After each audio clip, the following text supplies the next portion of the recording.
Gina Morris. So, as Sam said, I'm Gina Johnson-Morris, and I was honored to choreograph the proposal of one of my dearest friends, Isaac Lamb, to one of my sweetest friends, Amy Frankel. And Isaac and I have known each other since college, and he actually performed my wedding ceremony to Ammon in a theater where I grew up dancing. So as you can imagine, it was very over the top and wonderful.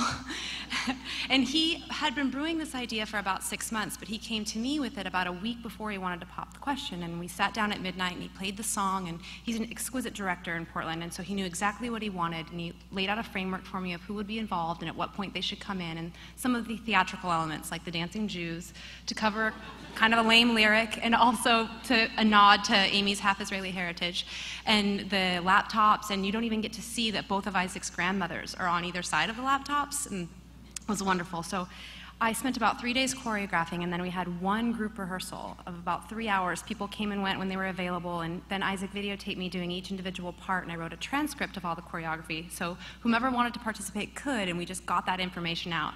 So the big night came around, and we had about an hour before Amy got there. We sent her on a goose chase because she's always notoriously early for things.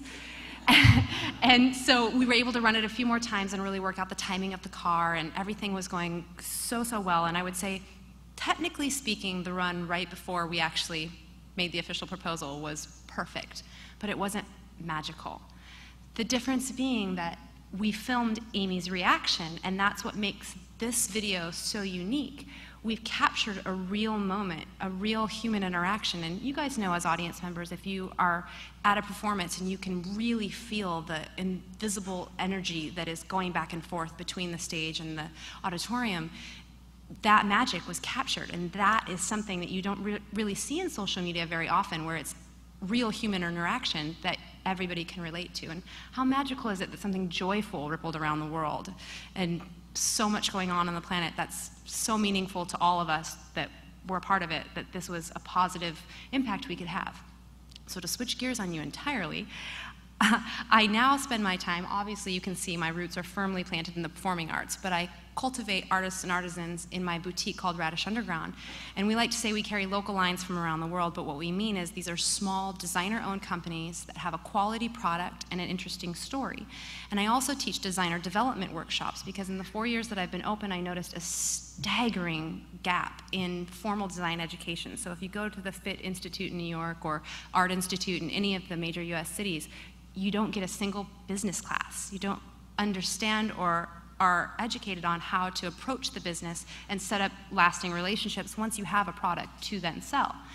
And I also work with other entrepreneurs in the West End of Portland. I'm actually helping to develop that area of town to make it a pocket of Portland that you would really love to come to and see what is unique and what is happening in the independent design world. And we have formally established a branding package, a walking map, and a website.